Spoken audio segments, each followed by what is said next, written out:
Hello, and welcome to this live stream presentation from Defending Rights and Dissent. I'm Sue Udry, the Executive Director of Defending Rights and Dissent, where we defend the American people's right to know and freedom to act through grassroots mobilization, public education, policy expertise, and advocacy journalism. You can learn more about our work at rightsanddissent.org.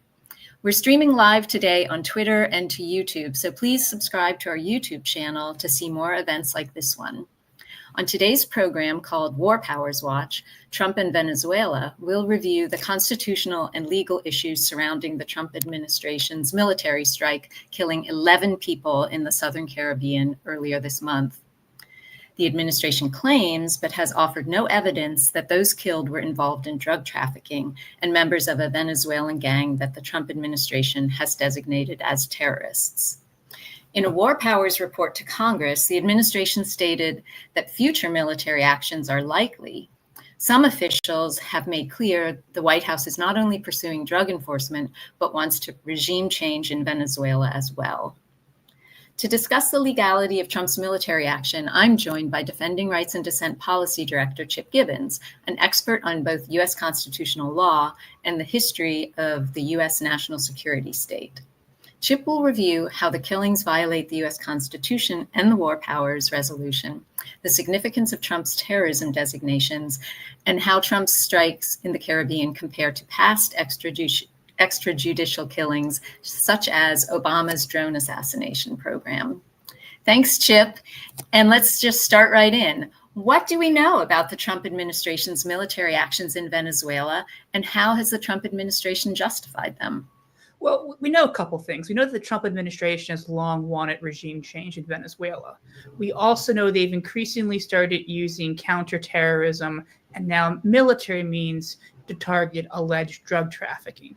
Earlier this year, Trump invoked the Alien Enemies Act, claiming that the Venezuelan government controlled a gang called Tren de Aragua, and that this gang was invading the U.S., thus allowing him to round up with limited due process suspected members of the gang. Now, U.S. intelligence does not support the claim that Tren de Aragua is controlled by the Venezuelan government, and we know that many of those people rounded up and shipped off to a horrific prison in El Salvador almost certainly are not members of this gang.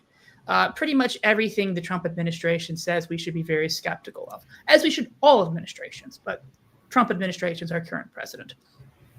He also designated Tren de Aragua a terrorist organization under two separate powers. We'll discuss both those later on. He did this alongside a number of other drug cartels, not just Venezuelan ones.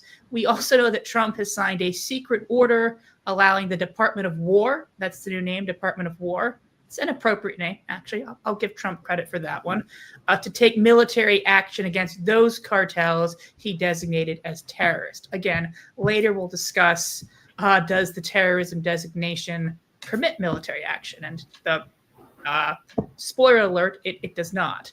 Trump is clearly trying to turn the war on drugs into an actual war, relying in part on counterterrorism infrastructure. Although, as we're going to explore today, that infrastructure does not actually support this move. This brings us to Venezuela. Like I said before, Trump has long sought regime change in Venezuela. They've started making these claims that the Venezuelan president, Nicolas Maduro, is involved in drug trafficking. Obviously, the Venezuelan government disputes that claim, and there's a lot of reasons to doubt it. And during their first Trump won, they brought an indictment against Maduro with a reward. They have now doubled the reward to $50 million. The reward for capturing Osama bin Laden was $25 million. So information leading to the arrest of the Venezuelan president is apparently more valuable to the U.S. than information leading to the capture of bin Laden, who plotted the murder of nearly 3,000 Americans. Following this increased bounty, if you will, Trump has sent, or is in the process of sending, 7 U.S. warships and 1 nuclear-powered attack submarine to the Caribbean. We've sent 4,000 military personnel, and we have repositioned 10 F-35 fighter jets in Puerto Rico. These are all aimed at Venezuela. Axios has called this gunboat diplomacy and has stated, and this is Axios's conclusion, not mine, the U.S. has never been closer to an armed conflict with Venezuela. So we were in this situation of growing tensions with Venezuela when on September the 2nd, the Trump administration released this gruesome video on social media. It showed a small speedboat with 4 engines. We don't really know where it was. We were told it was in the Caribbean, and then it just blows up. It's really a horrific thing to post to social media. And then the Trump administration has claimed this strike killed 11 people. They were members of the Trento Aragua cartel or gang, and that they're involved in drug trafficking. Now, the Trump administration has offered 0 evidence of these claims, none whatsoever. And they recently briefed Congress, and Senator Jack Reed, the ranking member of the Senate Armed Forces Committee, said they have offered no positive identification that the boat was Venezuelan, nor that its crew were members of Trento Aragua or any of its cartel. And then, initially Rubio, I'm sorry, I have this buzzing in my ear. I don't know if that's visible to everyone or audible to everyone else. Initially, Rubio claimed the boat was not headed to the U.S., but somewhere in the Caribbean, maybe Trinidad and Tobago, whereas Trump claims it was coming to the U.S. So again, maybe this boat was coming here, maybe it wasn't, maybe it was trafficking drugs, maybe it wasn't. We're also hearing from anonymous Pentagon folks that the boat actually turned around. They told the New York Times this, as it was spooked by the U.S. military vehicle. Again, we don't know if it's a drone or a helicopter that fired on board repeatedly before killing everyone on board. Now, you've asked me how has Trump justified this. I want to, from the outset, state that Defending Rights and Dissent has opposed the use of force by presidents without congressional authorization. We've opposed CIA covert action. We've opposed a number of these actions. Throughout this presentation, I will be presenting what the Trump administration or other administrations have stated. I'm not endorsing their claims. In fact, we vehemently disagree with them. But I believe that in order to understand what the Trump administration is doing, we have to hear how they're justifying what they're doing. Similarly with the Venezuelan government, right? I mean, if Trump says one thing, the Venezuelan government says another thing, we have a right to hear both perspectives. It's by reporting on what's been said, I'm not endorsing it. Obviously, I will give my own legal analysis throughout this presentation. But again, I just want to clarify from the outset, you're going to hear a lot of disturbing claims about what the president can do in wartime. And I will clarify those are executive branch claims, not Defending Rights and Dissent claims. So the report is very light on specifics. It doesn't even say what group the people on the boat were from. It says, extraordinarily violent drug trafficking cartels that have been designated as terrorist organizations, but which ones have wrought devastating consequences, deaths of tens of thousands of United States citizens, and threatening our national security and foreign policy interests, both at home and abroad. Friendly nations have made significant efforts in the face of the inability or unwillingness of some states in the region to address the continuing threat to our national interest. We have now reached a critical point where we must meet this threat to our citizens and most vital national interest with United States military forces in self-defense. And then he also states that his powers were taken out consistent with his responsibility to protect American interests abroad and in furtherance of U.S. national security and foreign policy interests pursuant to his constitutional authority as commander-in-chief and chief executive to conduct U.S. foreign relations. I appreciate the support of Congress in this action. That's nice because you haven't asked for it. Thanks, Chip. So is the Trump administration's legal justification in line with the U.S. Constitution and the War Powers Resolution? Well, just from the outset, Trump's actions are clearly unconstitutional and illegal in a variety of ways. The first question is the issue of authorization, and that's a very significant one.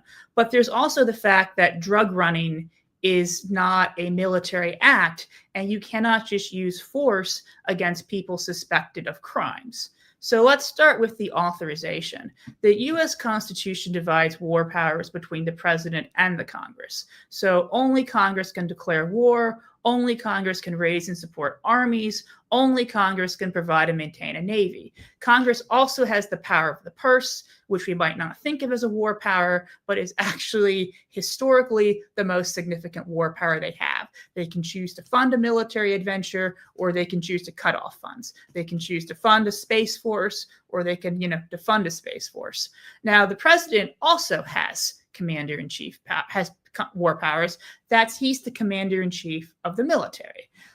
So what does this really mean? I mean, it's clear to me the intent of the framers was that the decision to go to war, the decision of whether to have an army and whether to support that army, was meant for a deliberative body, the Congress, who would discuss, debate, think these things through. Of course, we know those are not things Congress actually does in 2025, but the Madisonian view was that they would do these things, and that the president would, after these decisions were made, carry them out, sort of the day-to-day execution. And that goes, very much back to the, third grade civics version of government, which we know is grossly oversimplified, but, Congress legislates, president, the executive executes the laws, right? So Congress determines if we're going to be at war, if we're going to have a military, the president then does the day-to-day operations. In reality, this system of government has been totally by the wayside for hundreds of years.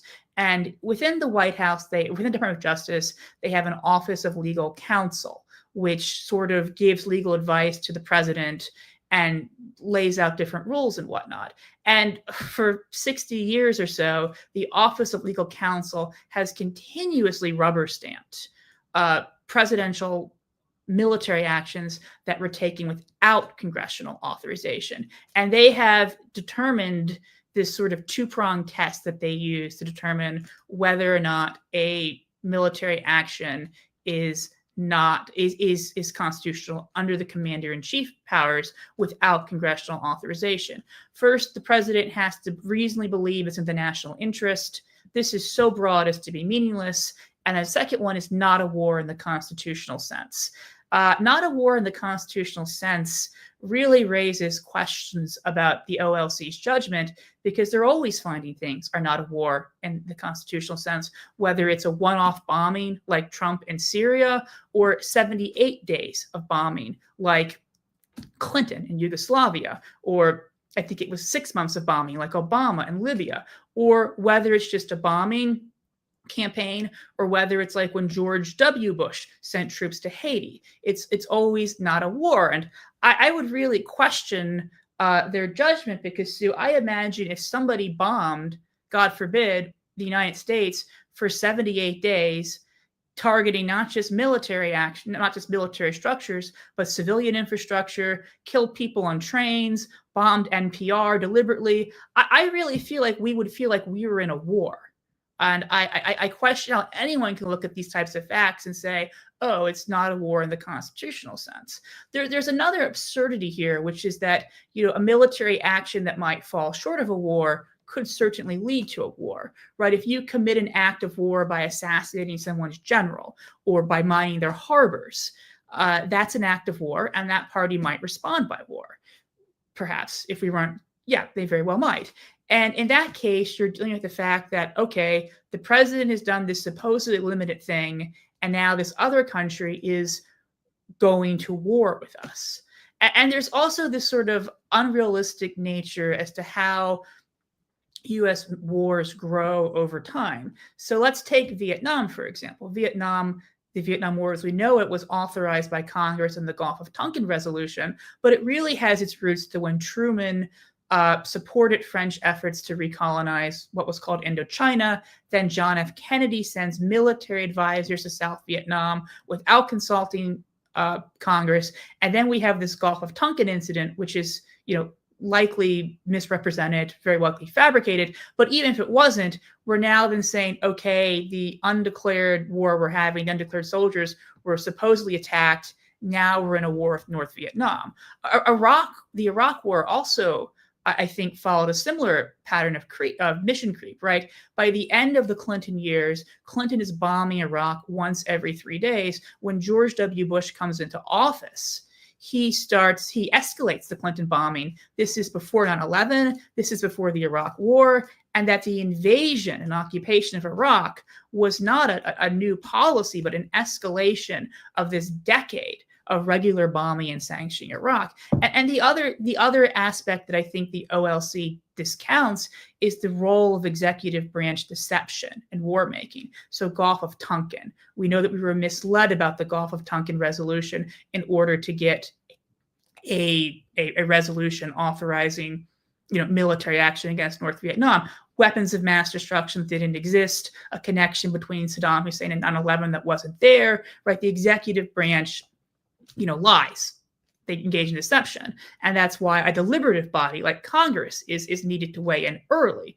Of course, in both the Gulf of Tonkin and weapons of mass destruction situations, it went to Congress, and Congress failed on its deliberative obligations. But that doesn't mean we should just totally discount them. We have no idea what Trump is doing, what he's doing in Venezuela, or who he's targeting.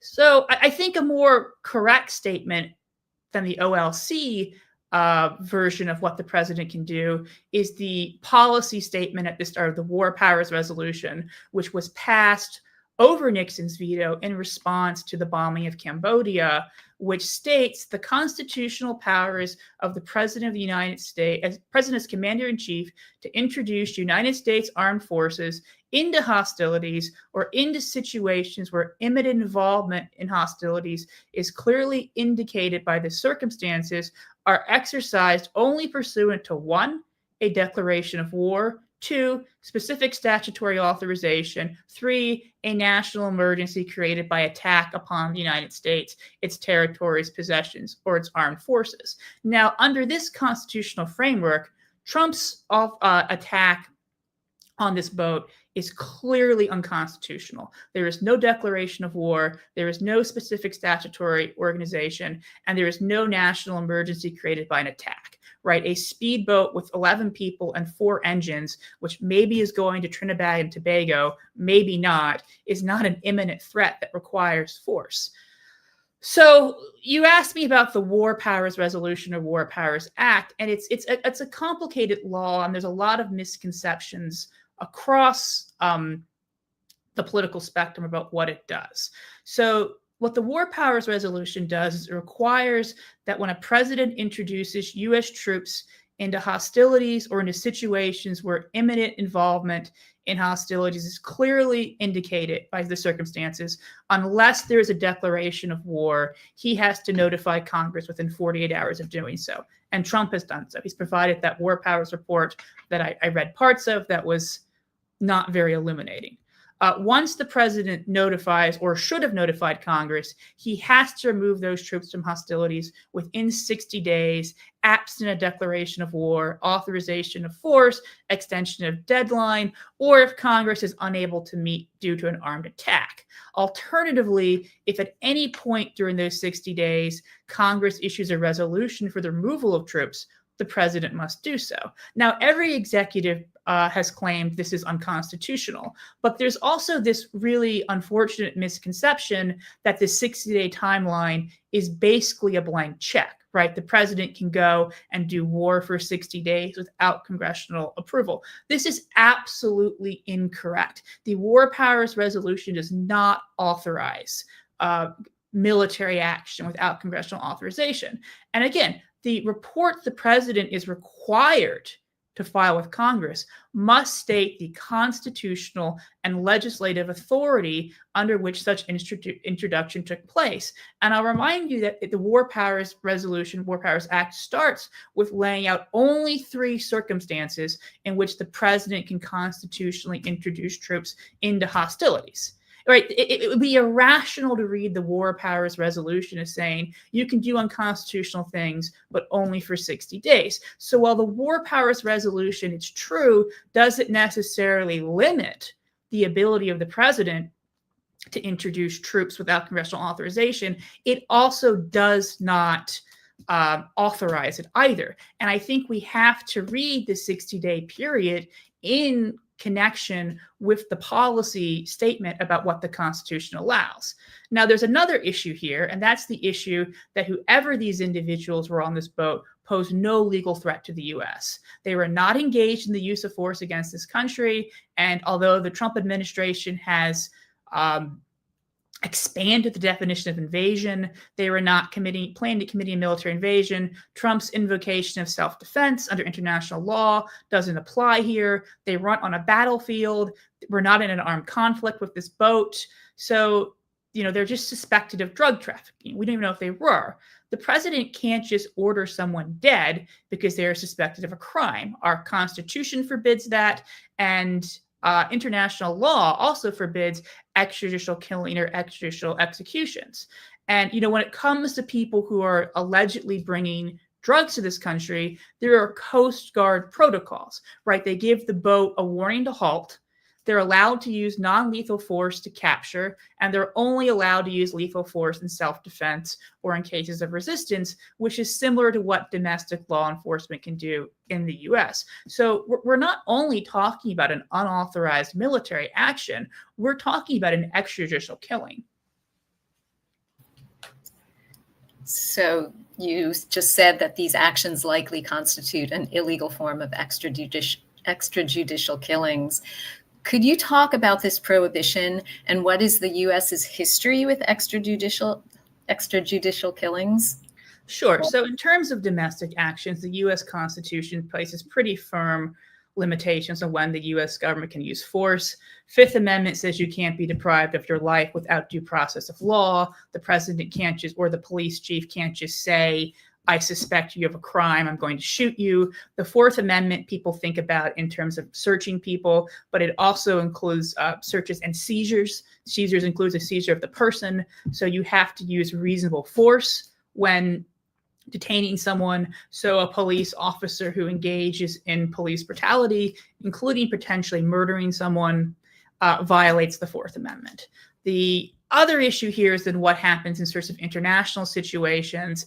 We would argue that the U.S. Constitution, outside of situation of armed conflict, limits the president's or anyone's right to use force under sort of the framework you're describing. Not everyone would accept that. And in international law, you have sort of two bodies that are relevant here. One is international human rights law, and the other is international humanitarian law. I sort of, Sue, think of war as organized murder, but the international community, for better or worse, does not. So international humanitarian law is the law of war. It has arisen out of people's horror at war, and instead of sort of saying, okay, let's not do war anymore, we've sort of put together rules of how to do it. So you can't kill civilians. You can't kill surrendering soldiers who have laid down their arms. You can't kill soldiers who are too sick or shipwrecked. And thus unable to participate in conflict. So international human rights law would apply to a police officer shooting a drug suspect. International humanitarian law would apply if there's an international armed conflict. But, both killing a civilian in war or killing a suspected drug dealer in peacetime, those would both constitute extrajudicial killings. The UN Special Rapporteur on extrajudicial killings has defined them as the deliberate killing of individuals outside any legal framework. Usually most people require some sort of state actor or state approval, or what we would call in the US constitutional realm a color of law, acting under color of law. And U.S. law actually does define extrajudicial killings. In 1991, Congress passed the Torture Victims Protection Act to create civil liability for both torture and extrajudicial killings. The law explicitly states the reason for doing so is to help the United States meet its obligations under the United Nations Charter and other international agreements pertaining to protections of human rights. This was signed into law by George H.W. Bush, who as a former CIA director probably knew quite a bit about extrajudicial killing, but I'll leave that aside for now. And it defines extrajudicial killing as the deliberate killing not authorized by a previous judgment pronounced by a regularly constituted court, affording all judicial guarantees which are recognized as indispensable by civilized peoples. Such term, however, does not include any such killing that under international law is lawfully carried out under the authority of a foreign nation. So battlefield deaths, as horrible as you and I might think they are, would not constitute extrajudicial killings unless they contravene the laws of war. So, killing civilians, killing surrendering soldiers. And I would note that U.S. immigration law also deems those who participate in torture or extrajudicial killings not admissible. So the U.S. government fully recognizes the international prohibition on extrajudicial killing, and we have incorporated into our domestic tort law and our domestic immigration law. So you asked about the U.S. history. So during the Cold War, the CIA plotted to kill at least 2 foreign leaders. They knew about plots against others, and there are serious, credible allegations that in some cases they participated in assassinations. In addition to this, in Vietnam, the CIA ran the Phoenix program, which killed Viet Cong sympathizers. Alleged Viet Cong sympathizers. These are clearly extrajudicial killings. And the CIA also gave names to the Indonesian military or Iraqi Ba'athist Party, the one of Saddam Hussein, of communist, obviously knowing they would be killed, tortured, disappeared. In the mid-70s, the use of assassinations becomes quite controversial, and Ford puts forward an executive order banning political assassinations. Jimmy Carter becomes the president, and he expands this prohibition to cover all assassinations, not just political assassinations. Carter's restrictions on the intelligence community become quite controversial with what was at the time called the New Right. New right, new left. There's been so many new rights, so many new lefts. It's very difficult to use these terms, but in the 70s and in the Reagan administration, New Right was used to refer to this sort of harder, more conservative movement within the political right that was very critical of the administrative state, but also very supportive of the national security state, and was very angry that Carter and others had placed limits on them. So they're very concerned that the jackbooted thugs of OSHA and EPA have their boots on your neck, and they're very upset that the jackbooted thugs of your local Red Squad, the FBI, HUAC, CIA, don't have their boots on your neck enough. It's a very fascinating worldview. I'm not going to go too far into it, but Reagan repeals the Carter order, and he replaces it with Executive Order 12333. But 12333, Sue, it keeps in place the prohibition on assassinations. So, and it remains in force today. Now, the problem with this order is it doesn't define what an assassination is. And let's talk for a moment about our friends, the Israelis. The Israelis are really the pioneers of assassinations. And in the early 2000s, they go pretty public with their program of assassinations, only they use the euphemism targeted killings. Targeted killings is used to try to make them sound lawful as opposed to extrajudicial killings or assassinations. I mean, in theory, on a battle, you can target someone to kill them if they are a combatant. In fact, you should probably, to comply with the laws of war, target combatants versus, just random untargeted killing that takes into account civilians. That being said, I want to point out that targeted killings are not very targeted. For example, I live in an apartment-style building. If someone dropped a 1-ton bomb on this building because they wanted to kill my neighbor, I would not find that terribly targeted. The Israelis would consider that targeted killings. Initially, there's a lot of unease publicly from the Bush White House about these policies. The Bush administration makes clear publicly that it is opposed to these killings. The condemnation does not go as far as many people want it to.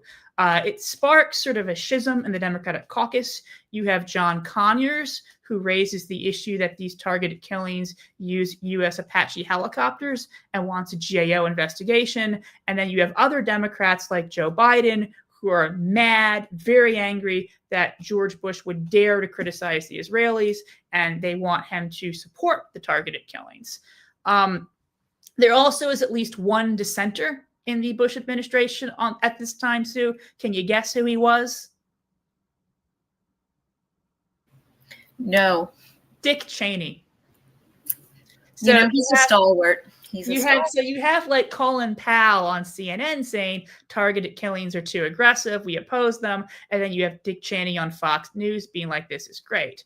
But after 9/11, the Bush administration is still criticizing these programs, but they also want to adapt them for themselves. So the Bush administration, under the Bush administration, the US military and CIA seek both operational expertise from the Israelis. They also seek legal advice from the Israelis on how to justify targeted killings under international law. And during the Bush administration, the CIA and Mossad actually worked to kill a Hezbollah official with a car bomb in Syria, which should violate Executive Order 12333's prohibition on assassinations. But the Bush administration develops this theory that the man was an imminent threat, so it's not an assassination.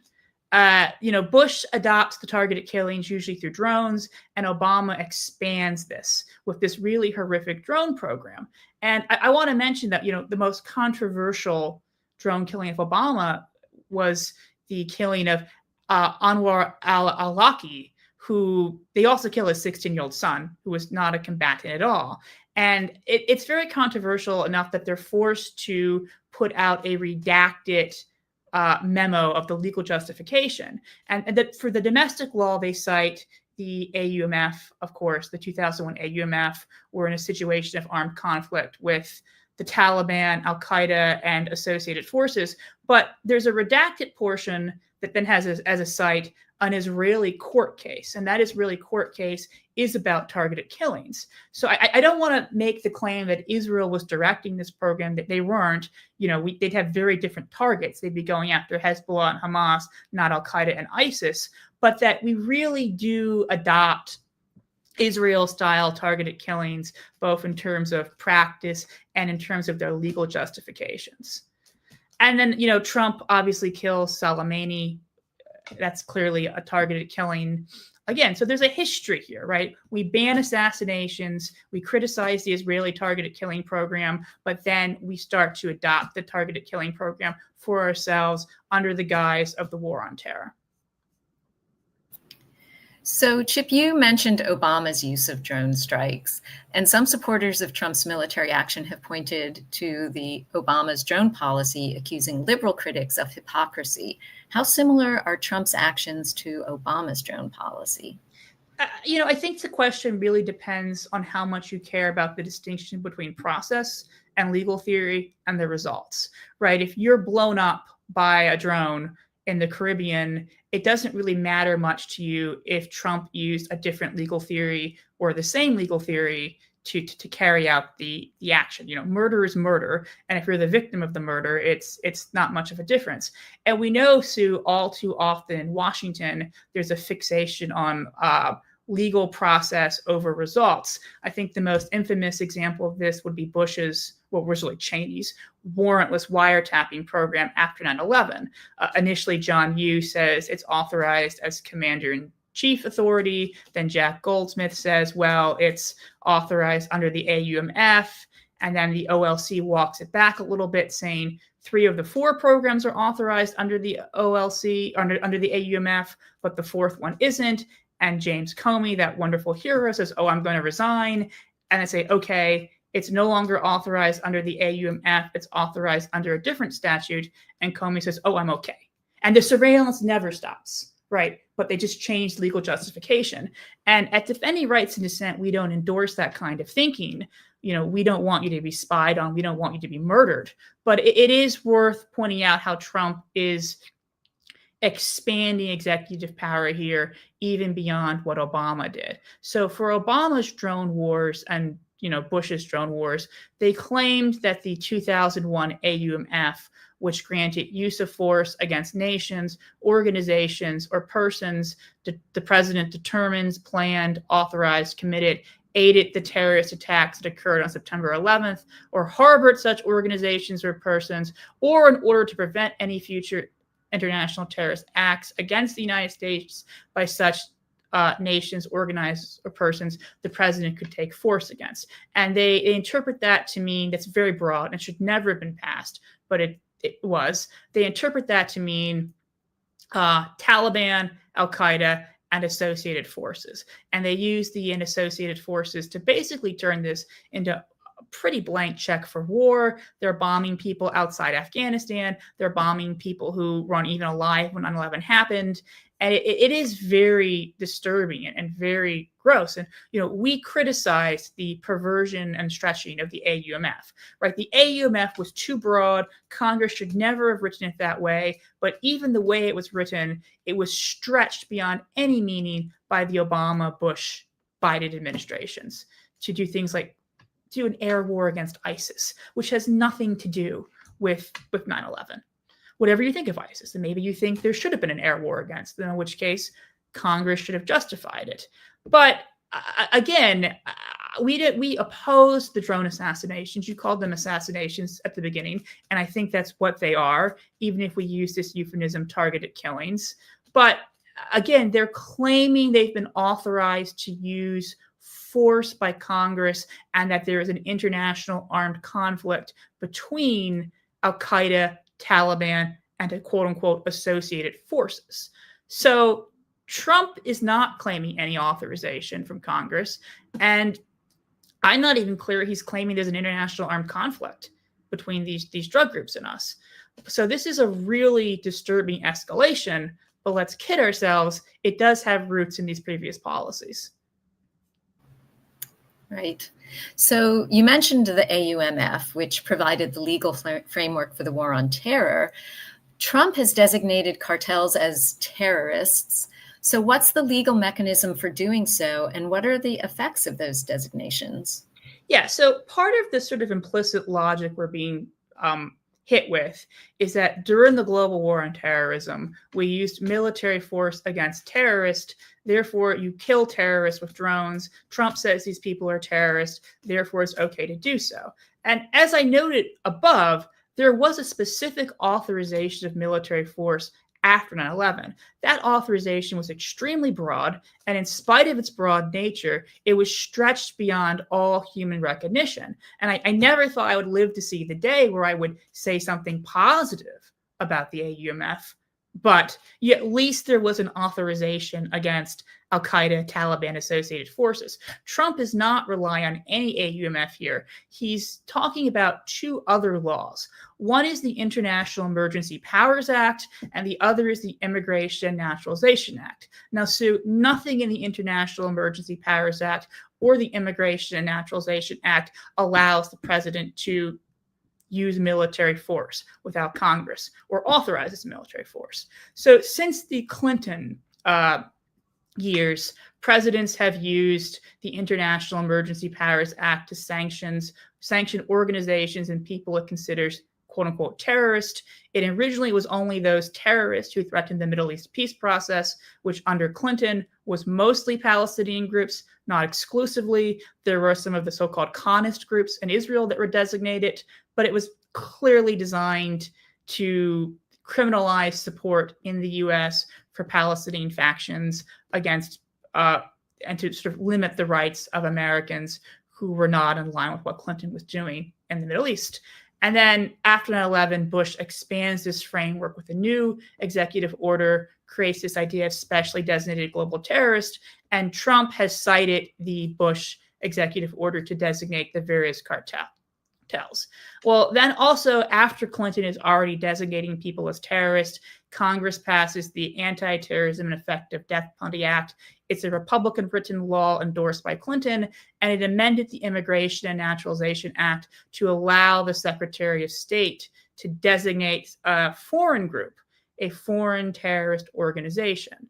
Now, if you're designated under the Emergency Powers Act, your financial transactions are blocked. Similarly, material support for an FTO is a crime. And if you violate these prohibitions, you've committed a crime. But by being designated, you're not facing criminal liability in and of yourself. An individual can be sanctioned. In fact, the very first American who was sanctioned under Clinton as a global terrorist was not charged with a crime later until the Bush years, and he was acquitted of all terrorism charges. And he remained sanctioned until the Center for Constitutional Rights brought a lawsuit on his behalf. So there's no criminal process here, right? You could be completely innocent, not innocent, not guilty of a crime, and still be sanctioned as a terrorist. So obviously then the president cannot just kill you. And these are about cutting off financial support, politically stigmatizing these groups. They're not about allowing the president to take military force. When the foreign terrorist organization list was first put forward, I don't think anyone envisioned it would give the president the right to bomb, the Communist Party of the Philippines or FARC in Colombia or the Japanese Red Army or any of these groups that are on it that we're not in an armed conflict with. So it's interesting how you mentioned this sort of mission creep of counterterrorism designations into drug enforcement. It feels like it parallels a bit Trump's invocation of the Alien Enemies Act. It is an interesting parallel, so that's a really good point, and I appreciate you noting that. It's an astute observation. The Alien Enemies Act is a wartime statute. It requires either a declaration of war or an act of war like a foreign invasion by a foreign government. Trump has argued that this Venezuelan gang is controlled by the government. As I mentioned before, his intelligence doesn't back that up. But if that's true, that means we're at war with Venezuela, which is a rather fascinating thing to be in. I don't think anyone's aware of this. And it is this sort of use of a wartime power to carry out domestic immigration enforcement. And there's a lot of assumption that this is just merely about finding a legal mechanism to carry out mass deportations and shredding the types of due process that our Constitution guarantees to people in these situations. And similarly, there seems to be an effort to want to use military means to go after criminal cartels. There's also, though, a foreign policy question here, right? If Trump wants to go to war with Venezuela and he's saying we're being invaded by them, is that a prelude to war? Is saying that we're at war with these cartels a prelude to war? I mean, those are serious, serious questions that we should be asking ourselves.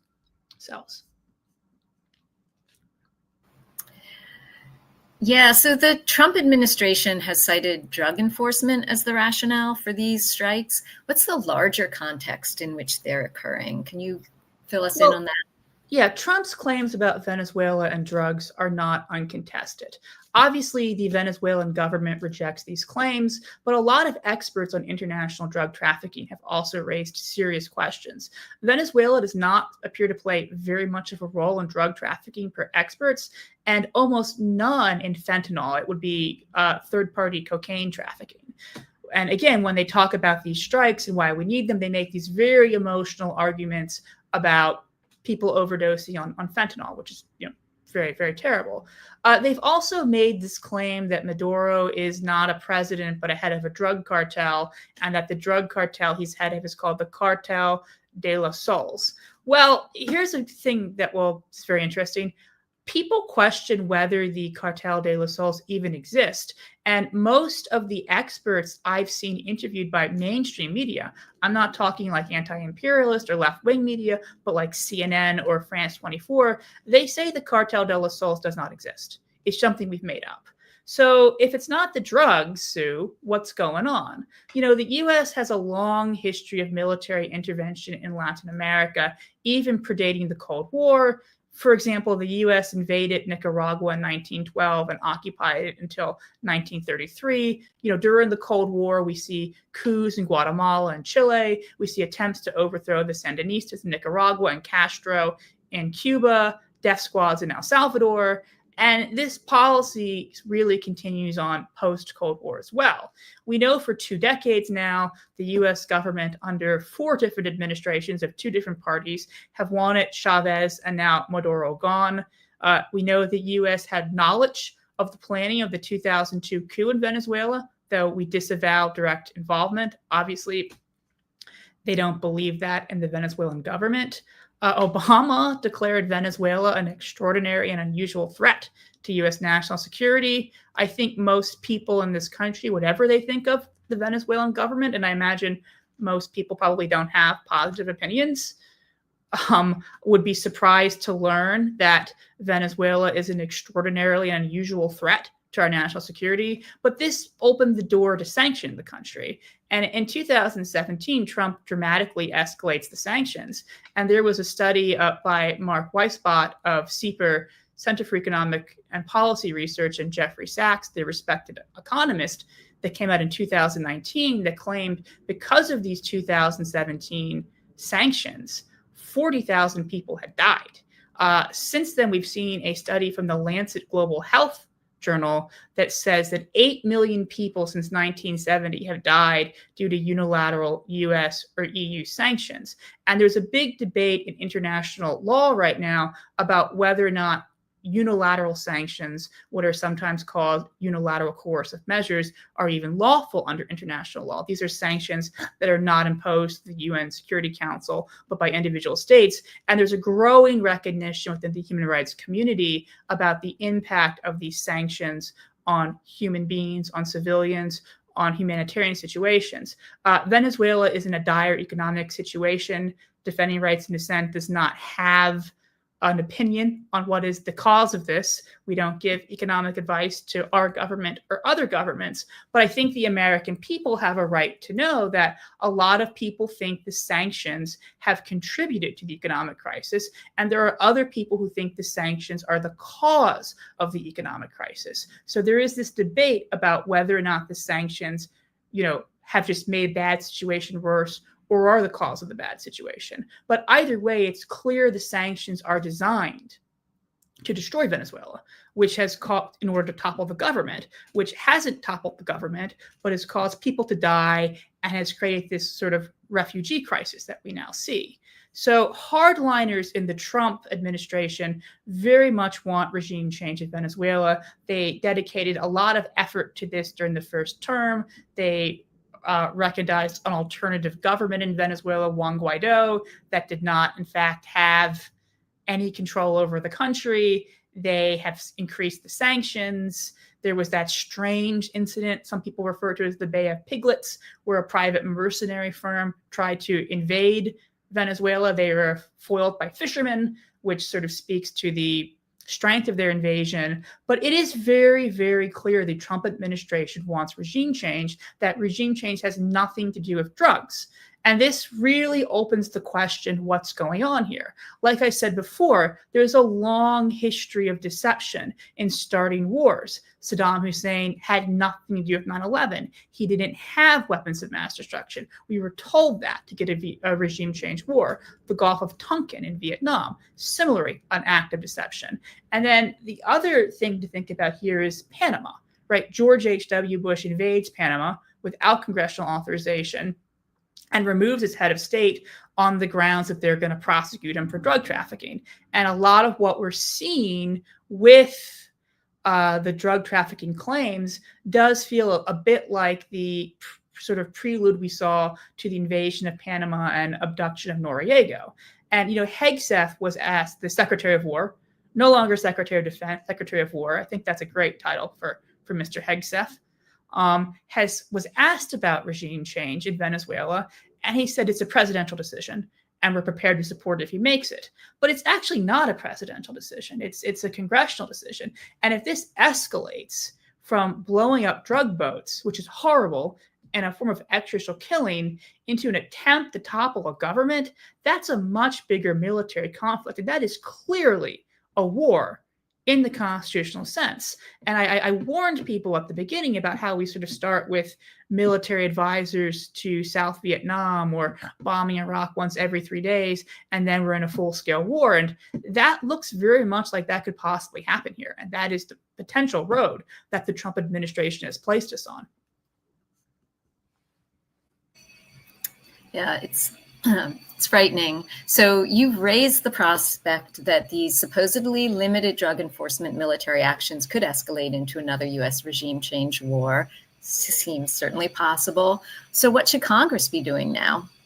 Congress has 4 options to limit military force here. The first is Trump has filed a war powers report. Even if he hadn't, Congress could invoke the war powers resolution and call for an end to this action. This is the best path forward, and this is what I recommend every member of Congress do. Additionally, members of Congress also hold the power of the purse. The Vietnam War ended when Congress cut off the funds. Iran-Contra has its origins in when Congress discovered the CIA had mined the harbors of Nicaragua. which is an act of war under international law, they passed something called the Boland Amendment, which limited funding for certain CIA activities and certain activities of the Congress. Obviously, the Reagan administration went around that, starting Iran-Contra, but it shows that historically the most successful way of reining in executive war making has been through the power of the purse. Now, this time around, there was an NDA amendment that was offered to prohibit funds from being used for unauthorized military action against Venezuela. I would have encouraged Congress to adopt that amendment. Unfortunately, Sue, as you might be aware, I'm not on the House Rules Committee, and the House Rules Committee ruled that amendment out of order. There's a third option here, which is impeachment. Members of Congress brought articles of impeachment against Nixon for his illegal, unconstitutional military action against Cambodia. Those articles never made it out of the House Judiciary Committee. The House Judiciary Committee, when they vote to adopt the articles of impeachment that caused Nixon to resign, explicitly vote down that one. When Reagan invaded Grenada, there was also an effort to bring articles of impeachment. Again, they didn't go anywhere. Throughout the 80s and 90s, you saw members of Congress, oftentimes represented by the Center for Constitutional Rights, and I believe maybe the National Lawyers Guild, bring lawsuits in courts arguing that the president had violated either the War Powers Resolution or the president had violated the constitutional division of war powers through any number of military actions. No court has ever ended a presidential act of war, a presidential military action. They've gotten out of really hearing the cases on a number of procedural grounds. The people who brought these lawsuits were brilliant legal minds. The members of Congress who were the plaintiffs were very courageous, but I just don't see that as a real strong option here, especially when a war powers resolution is privileged and they can force a vote on this. So I would suggest Congress pass a war powers resolution as well as a funding prohibition. Outside stopping the war, I would also encourage the Congress to reclaim its responsibility as a deliberative body and exercise oversight over Trump's intelligence claims about whether or not this cartel de los sols even exists, whether or not Maduro is involved in drug trafficking, and whether or not these people on this boat were even who Trump said they were. So that would be my recommendations.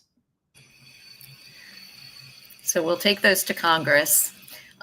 Please do. Yes, I'm sure they'll get right on it. Yeah. Well, thank you, Chip. And thanks everyone for tuning in. If you're watching on YouTube, please subscribe to our channels now. And to find out more about us and our work, visit rightsanddissent.org, which is on the crawl at the bottom of the screen, and consider subscribing to our email list so you'll know about future events. And also considering opting into our daily news digest or our bi-weekly Gaza First Amendment alert. We would also welcome your support. You can make a contribution by visiting our website. Thanks everyone for joining us. We look forward to seeing you at future events, and thanks, Chip.